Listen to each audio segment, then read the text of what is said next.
सभी दोस्तों को गुड मॉर्निंग। कैसे हो? आशा करता हूँ आप मस्त होंगे, स्वस्थ होंगे। जो मैंने टेलीग्राम पर क्वेश्चन डाले थे उनका मैं छोटा सा सॉल्यूशन लेकर आया हूँ। कैसे क्वेश्चनों को आपके अप्रोच होनी चाहिए, कैसे शॉर्ट लगाना है ताकि समय भी बचे और आपके क्वेश्चन भी सही हो जाए। देखो, एक क्वेश्चन डाला था, एक त्रिभुज का क्षेत्रफल 96 सेंटीमीटर स्क्वायर है, इसकी भुजाओं का अनुपात 6, 8, 10 दे रखा है, त्रिभुज का परिमाप पूछा है। अब परिमाप क्या होता है? चारों तरफ से मापना ही होता है। और भुजाओं का अनुपात क्या दे रखा है? 6, 8, 10। अब 10 और 8 कितने हो गए? 18। 18 और 6 कितने हो गए? 24। इसका मतलब जो भी आंसर आएगा वो 24 का मल्टीपल होगा, मतलब 24 का ही मल्टीपल होगा। तो क्या 24 का भाग जा रहा है? इसमें जा रहा है। हो सकता है ये इसमें नहीं जा रहा, इसका मतलब ये नहीं होगा, ये नहीं होगा, ये नहीं होगा। Option A is the correct answer. तो अगला क्वेश्चन आपके सामने है, एक घन की भुजा ज्ञात कीजिए जिसका आयतन 6 सेंटीमीटर, 8 सेंटीमीटर, 10 सेंटीमीटर कोर वाले घनों के आयतन के बराबर है। अब इन तीनों का आयतन जो नया घन बनेगा उसके बराबर है। अब हम जानते हैं जैसे समकोण त्रिभुज में ट्रिपलेट बनते हैं 3, 4, 5 का, उसी प्रकार यहीं भी बनते हैं। जैसे 3 का क्यूब और 4 का क्यूब और 5 का क्यूब, ये 6 के क्यूब के बराबर होता है। कहने का मतलब 3, 4, 5, 6 का एक ये बन रहा है। तो इसको 2 से मल्टीप्लाई करोगे तो 6, 8, 10, और यही हमारे घन की भुजा है। तो नेक्स्ट भुजा क्या आएगी? 12। Option D is the correct answer. Next question देखो, एक घोड़ी मैदान में 6 सेंटीमीटर लंबी रस्सी से बंधी हुई है। 70 डिग्री के कोण के साथ ये घास चरती है। घोड़ी द्वारा चरे गए क्षेत्र का, मतलब ये त्रिज्य खंड बता रहा है, ये त्रिज्य खंड है और यहाँ 70 डिग्री का कोण बना रहा है। ये घोड़ी यहाँ से यहाँ तक चल रही है। अब इसकी त्रिज्या कितनी दे रखी है? 6 सेंटीमीटर। त्रिज्य खंड का क्षेत्रफल कल मैंने गुरु में डाला था, वो फॉर्मूला सभी को याद होने चाहिए। क्या था? थीटा बटा 360। अब जब क्षेत्रफल पूछ रहा है तो पाई आर स्क्वायर से गुणा करना है। बताओ थीटा का मान कितना है? 70 बटे 360 गुणा पाई का मान कितना होता है? 22/7। अब त्रिज्या कितनी दे रखी है? ये रस्सी है और त्रिज्या कितनी है? 6 सेंटीमीटर। तो ये 6 से गुणा कर दो, 6 मीटर है ये। तो देखो 6 गुणा 6, 0 से 0 कैंसिल हो जाएगा, 6 6 36 से 36 कैंसिल हो जाएगा, 7 से 7 कैंसिल हो जाएगा, क्या बचा है? 22। Option A is the correct answer. अब सुनो, आपको क्या करना है, अगर कोई क्वेश्चन समझ में नहीं आ रहा है तो उसका कमेंट में डाल देना, मैं फिर से मेरी नोटबुक में लिखकर आपको डाल दूंगा कि इसको ऐसे करना है।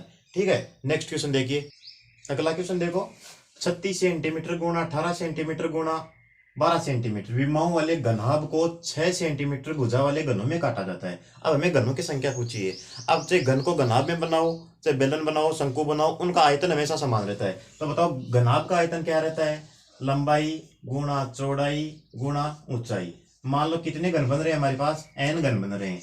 और इस घन का आयतन क्या होता है? भुजा क्यूब 6 गुणा 6 गुणा 6।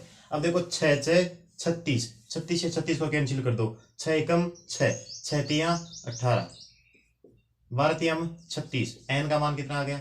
इसका मतलब छोटे घनों की संख्या कितनी होगी? 36। Option D is the correct answer. अगला क्वेश्चन देखो, यदि 10 वस्तुओं की लागत कीमत 7 वस्तुओं की विक्रय कीमत के बराबर है, मतलब 10 वस्तुओं का जो क्रय मूल्य है, 10 वस्तुओं का क्या है? क्रय मूल्य, वो 7 वस्तुओं के विक्रय मूल्य के बराबर है। विक्रय मूल्य के बराबर है। ठीक है, विक्रय मूल्य। तो क्रय मूल्य, अब इस विक्रय मूल्य को इधर भाग दो, देखो विक्रय मूल्य बराबर क्या हो जाएगा? 7/10। तो क्रय मूल्य कितना है? 7 और विक्रय मूल्य कितना है? 10। तो लाभ कितने का हुआ? 3 का। कितने का हुआ? 3 का। और क्रय मूल्य कितना है? 7 गुणा 100।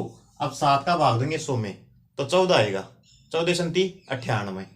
तो 14 को 3 से मल्टीप्लाई करो, कितना आएगा? 42।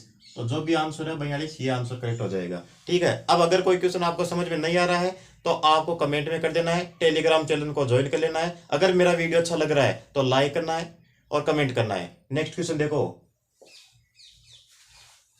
अब इस क्वेश्चन में क्या दे रखा है? एक घन का कुल पृष्ठीय क्षेत्रफल दे रखा है। ठीक है, और दे कितना रखा है?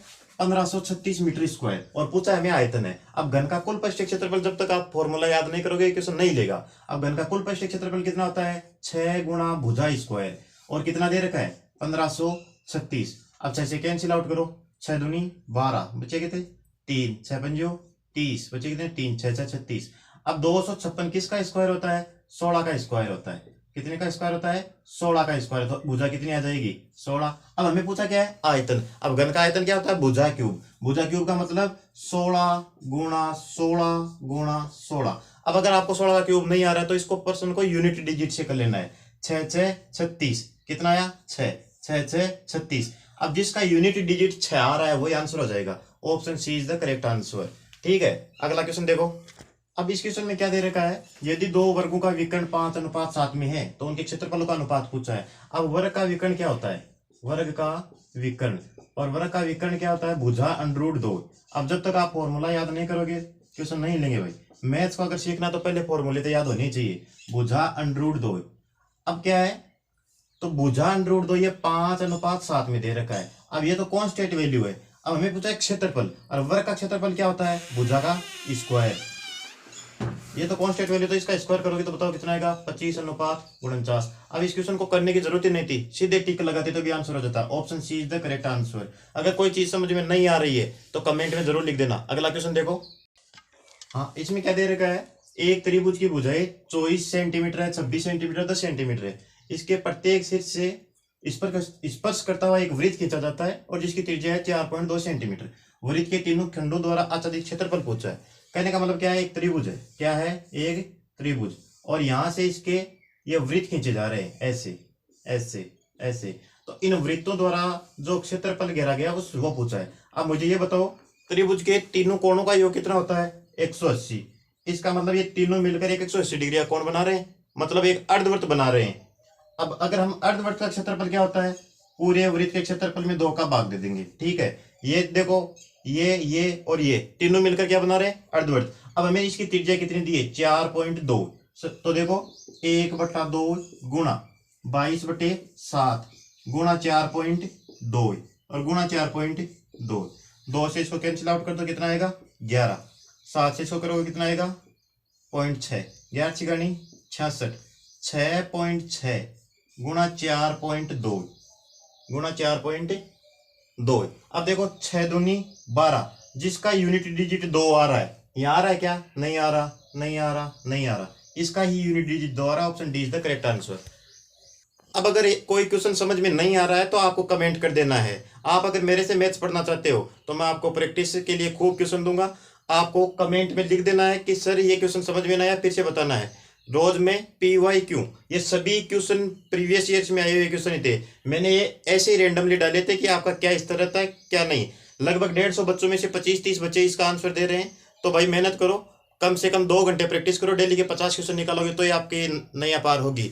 और आगे मैं आपसे मिलता हूँ आज शाम को नई वीडियो के साथ। तब तक आप अपनी पढ़ाई को जारी रखें। और मैं जो PDF है क्वेश्चनों की वो टेलीग्राम चैनल पर डाल दूंगा। अगर मेरा वीडियो आपको अच्छा लगा है तो लाइक करना, शेयर करना और सब्सक्राइब करना। ठीक है, धन्यवाद।